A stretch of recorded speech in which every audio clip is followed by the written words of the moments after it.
Okay, now we've got our guitar tuned, and we remember that we're going to sit so the guitar is straight up and down. And when we press the strings, we're going to press them with the very tip of the finger straight up and down. That's very important. Now the next thing I want to talk to you about is using your pick. And here, you don't want to hold it too tight, because here's what happens if you hold the pick too tight.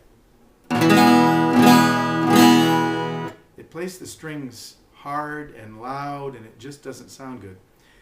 If you hold it too loose, I think you already know what happens to it then, because it will jump out of your hand. It may go in the hole, the sound hole. That happened a couple of times. So you don't want to hold it too loose. So you want to hold it not too tight, not too loose, so that it moves. Can you see it moving in my hand as I stroke the strings?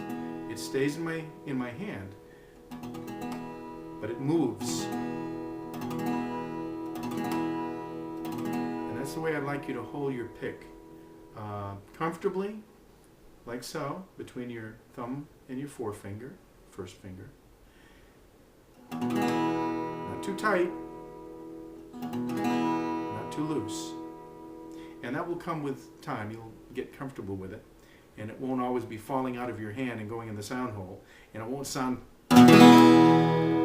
terrible like that if you don't hold it too tight. So, and what I'm going to have you do as you learn your chords to begin with is to hold your pick. And when you play the chords, I want you to play them with a single down stroke. And that means you take the pick from the 6th string and you go straight down. Just like that. So you get used to the feel of the pick in your hand going over the strings.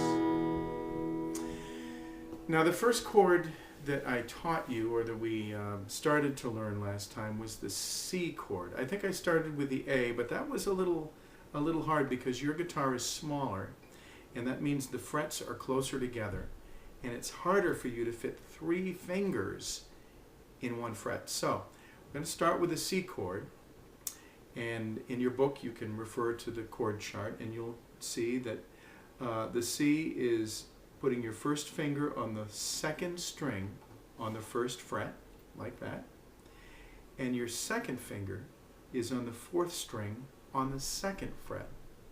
So you're using 2 frets, and it looks like that, and I have the tips of my fingers pressing down on the strings,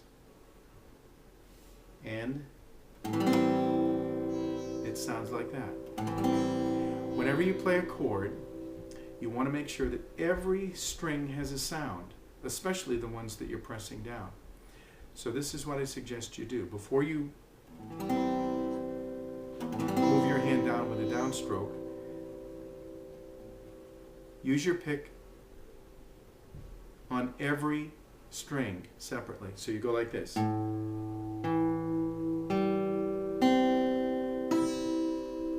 Just to make sure that every string sounds out. Because sometimes if your finger isn't straight up and down and you're not using the tip, you're going to mute a string. That means that you can't hear it. I'll show you what I mean. I'll go down, see if there's a string you can't hear.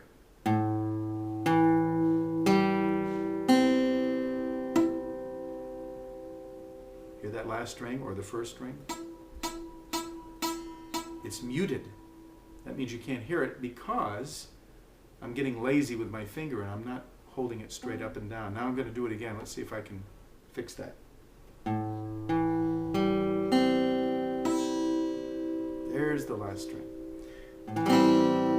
So whenever you play a chord, play every string individually first to make sure they all sound out, and then play a downstroke. All right? So I think that's enough for now. I just wanted to get you going on all of the right things. The way you hold your guitar, the way you hold your fingers, and the way you hold your pick, tuning in the guitar, and beginning with the C chord. And the next time we get together, I'll be excited to see you play that first chord. Maybe you're already playing it, and I know your mom's helping you. So good luck, and I'll be praying that this is just going to be so much fun. And the more chords you learn, the more you can do with them. You can play songs, you can play for other people, but that's all ahead, and it's very exciting. So I'm glad you decided to learn to play the guitar, and I can't wait to see how you're doing.